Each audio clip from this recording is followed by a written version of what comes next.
Hey everyone, before this episode begins, I want to let you know that I just started a brand new Secret Sonics Discord server. So if you want to join the community, head on over there. There'll be a link in the show notes. Go check it out. Hey everyone, welcome back to Secret Sonics. This is episode 116 with Carl Bahner. Carl Bahner has come back to the show for another episode, and it's a completely different kind of episode, and I think you're going to love it. We talk about so many things, including mixing C-pop, coaching music producers to get more work, his approach to finding artists to reach out to, and also nurturing those relationships with those artists. He talks about specializing and delegating jobs others can do better than him, how to raise your rates, and so much more. I think you're going to love this conversation. So with all that to say, here's my conversation once again with Carl Bahner here on Secret Sonics. You're listening to Secret Sonics, a podcast exploring the creative side of music production. Join us weekly for honest conversations with real-world music producers and audio professionals.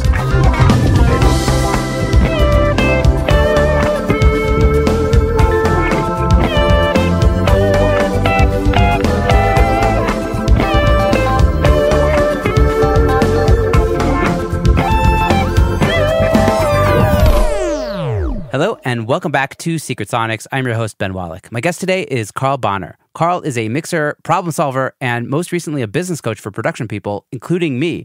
Carl was actually on the show previously back in August of 2020, and I thought it would be nice to have him back on, and he's graciously agreed to do so. So with all that to say, welcome back to Secret Sonics, Carl. Thanks for having me, buddy. Yeah, tell me a bit about how it's going. It's been, I guess the last year has been insane. It's just been like more of the same pandemic. Then we got vaccines. Then Delta happened, and I don't know, just been like a clusterfuck. It really has been. Yeah, I mean, it's been overall pretty good. I got to say, personally, I mean, I wouldn't say the same thing, for humanity as a species, but for me and the family, it was pretty all right. Yeah, you were one of these guys that you were able to kind of coast through Corona in a very awesome way, and you're not in a big city. You're out, in the boonies. Amish country. Yeah. A lot of horse and buggies. And you just kind of, I don't know, you're one of the few guys that had a good year. Tell me a bit about what that was and how it's been working for you. Oh, man. 2020 was my best year ever, honestly. Up until this year, which thankfully is somehow even better. It's kind of weird. It was just wild. I feel like because I had really tried to put a focus on, ironing out all the kinks for remote collaboration, before COVID was a thing. It just kind of made the transition a lot smoother for me, at least, than probably a lot of people that hadn't tried Zoom yet, right. Or haven't. Everyone's scrambling to figure out how to take everything online, and you've already been there, done that. Yeah. You had all those systems in places. Yeah, so it was pretty smooth. Pretty smooth transition. I mean, comparatively speaking. Yeah. And nice. It was weird and fun. And yeah, I worked with artists in 16 different countries last year, which was bonkers and so cool. And just getting to see influences from all over the world and just getting to work with these people in different cultures and different visions for how music should be. It was great. It was a very, very, very inspiring experience. You worked on some K-pop this year, right? C-pop, technically. Oh, right. Taiwan, not Korea. Yeah. Wow, So that was that was weird. Well, actually, we're going to play later in the episode when you're going to talk about the song. It's this the new single. The Sauce segment. Yeah. Yeah, in the Sauce segment. It's the new single by Megaflower that just came out.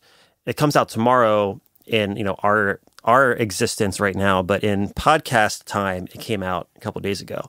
But I remember I was doing the session to play the drums for that song here at a studio in town. And that morning I went in to, it was an 8 o'clock start time. I'm a weirdo. I work early. Went in for an early setup. We were getting ready, getting sounds and everything. And I saw an Instagram post from this artist that I'd been working with named Lawrence Larson. And it was from a performance that he was going to be doing. And I knew he was doing a performance, but I didn't know what it was. He didn't give me any real details about it. So, this is in the thick of COVID last summer. And in my mind, when he was asking me to help to just get a performance mix together, I didn't have to have the final mix done. I just needed something that he could use for a performance. I was thinking, oh, it's going to be like a live stream or something like that, right? And so I go on Instagram because I get tagged and I look at this video and it's a live on MTV Taiwan broadcast in this like huge venue with like thousands of people. And I was like, wait, what? Because I guess like, I mean, it makes sense objectively that, you know, different parts of the world dealt with COVID not only in different ways, but also at different times, like during different waves. But, you know, yeah, sure. But early morning pre-coffee Carl just did not compute what was going on. So that was like the most surreal thing because I think it was like 8 or 8:30, you know, East Coast time. And it was like 8 or 8, I think it's like 8 or 8:30 Taiwan time, but like PM where they were. Yeah, so like they were out performing and I was just like, what is life? I don't understand anything right now. This is the coolest.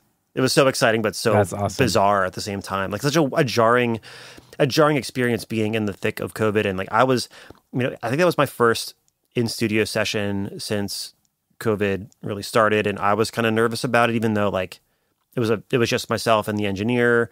And, you know, we knew each other, but it was still like a little sketchy just because it was still pre-vaccine. And doing that, being in that situation, and then seeing video of like this huge, you know, performance with thousands of people, it was weird, but cool, but also weird. That's so cool. So the performance happened and then you got stems and mixed it afterwards, basically. Oh, no, I was in the process of mixing 2 songs for him. And he had they needed a performance mix. Like a performance mix. I was already in the process of mixing it. It's like a backing track for the vocalists. Basically, yeah. We were already in mixed revisions and he just needed something with, you know, the lead vocals muted to use for this performance. But I had no idea it was going to be literally live on MTV. You didn't know it was coming. Yeah.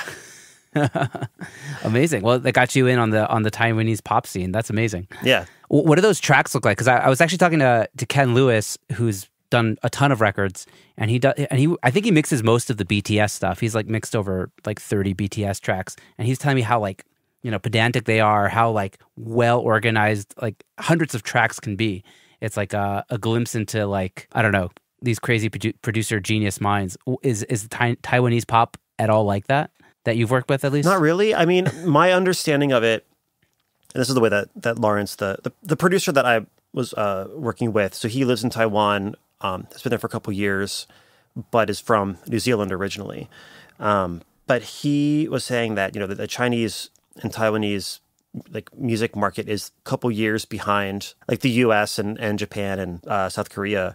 So a lot of the stuff that's out right now, to me, sounds like, oh, this was like a Backstreet Boys song from like 1999 or like 2002 or something. No way. And that's like that kind of style that like 20 years ago, Max Martin is like the style that's exactly like in right now. So yeah, it's, you know, nice sparkling harmonies and just electric piano. And it was not at all what I expected, but it was so much fun to mix because it was like, oh, this sonically reminds me of what I listened to when I was in like 5th grade listening to, you know, Casey's Top 40 or whatever. But are you giving it kind of more of like a modern sheen when you're mixing it? Are you giving it a bit more like bottom end than those recordings had back in the day? Or are you kind of living more in that ballpark of like back in the day Backstreet Boys? For these, a lot of it was intentionally going more in that ballpark. So there's sometimes when I'm working with him where I was kind of going a little bit more Americanized, as he called it.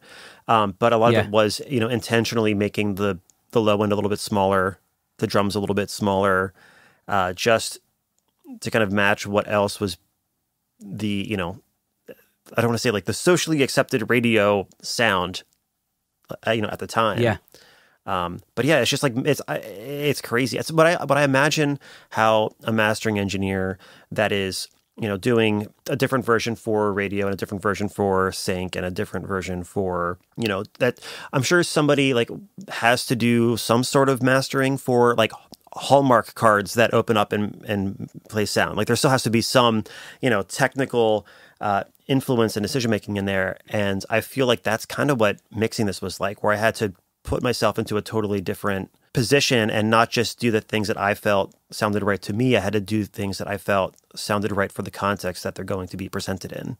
Wow. Yeah, totally. So it's about referencing and just getting in that like a different mindset, basically. Yeah. And luckily, Lawrence has a really good, like, his 1 foot solidly in, the more like Western markets, and then 1 foot solidly in the Taiwanese market. So he was able to help to not only, figure out what those differences needed to be, but also how to execute them, and gave me like actual, like good notes, not just, any mix engineer that's listening to this knows that you sometimes get notes from producers that aren't exactly helpful or specific. So luckily, with him, he's like super detailed. He'll give me like, he's like, oh, the sibilance at 8.7K is, if you duck that by 2 dB, blah, blah, blah. Like he'll give me like super, super nerdy notes, which makes my job a lot easier. Yeah. That's awesome. I don't think I've ever had that specific of a mix note. I think ever. Yeah. It's a rarity, but when it actually helps, and we've done enough songs together that I can trust him that like, okay, no, like he actually is giving me intelligent notes, not just making up terminology as he goes along. Totally. Sometimes like somebody could say something that's like vague enough that you understand exactly, like specifically what they're saying, but it sounds like he's got it super dialed in. Yeah. So you mentioned to me that you're moving your studio.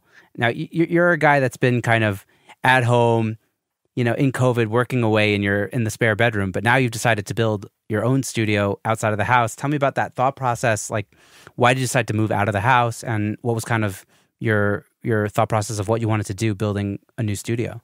Yeah, well, I guess that's really the thing is I'm not building a new studio. I'm just kind of taking one over that a friend of mine has. And it's honestly, it's going to sound weird to say, but I don't need the studio. But the opportunity came to me where a friend of mine is moving into like basically like a B room mixing suite at a really, really, really nice facility that's being built over at this place called Rock Lidditz near me. You should look it up if you don't know it. Anybody that's listening, if you don't know Rock Lidditz, it's bananas. It's like where Katy Perry comes to do like dress rehearsals and things. I think BTS did theirs there too recently. It's just like a huge, insane like live touring facility where they'll just build like world tour rigs and all the pyrotechnics and lighting and like the rigging and like everything. They'll just like build it there, test it out there. Wow. And that's like 15 minutes from my house, also in the middle of, cornfields and Amish farms. But my buddy Gary is moving into a room there that my other two friends, Grant and Carson, are building. And Gary's downsizing from like a much larger, like full studio down to essentially sharing a mixing suite with another engineer.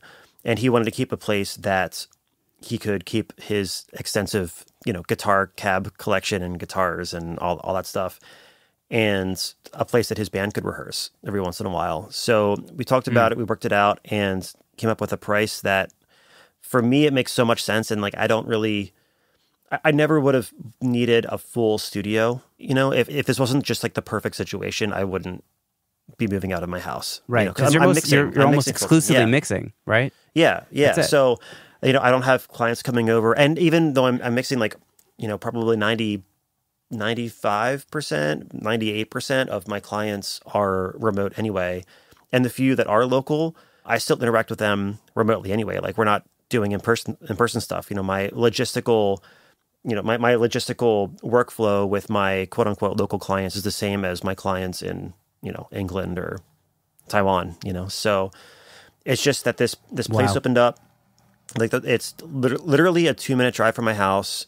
And I just kind of look at it like a mental health expense that I can just be able to better compartmentalize, work and life, and not have my house, not have my studio in my house and not have my house on the other side of the door from a studio. Yeah. Have you ever not had your studio in your house, like where you live? Yeah. I mean, I had a place a couple years ago, for maybe like 2 years, I had a spot, but it was mostly when I was just like teaching drum lessons and things. So it was more of like a teaching studio than a recording studio. And I had my own studio about 10 years ago when I lived out just outside of Philadelphia. But even then it was still just kind of like a glorified home studio, like where my friends would come record and my bands would rehearse. Like it wasn't really like it wasn't like a full production suite. Yeah. But the place I'm moving into now is like, a nice big it'll be, I'm getting an acoustician to come in and help me tune the control room a little bit better. But it's going to be like a nice big control room, a huge live room, the ISO booth. So probably what's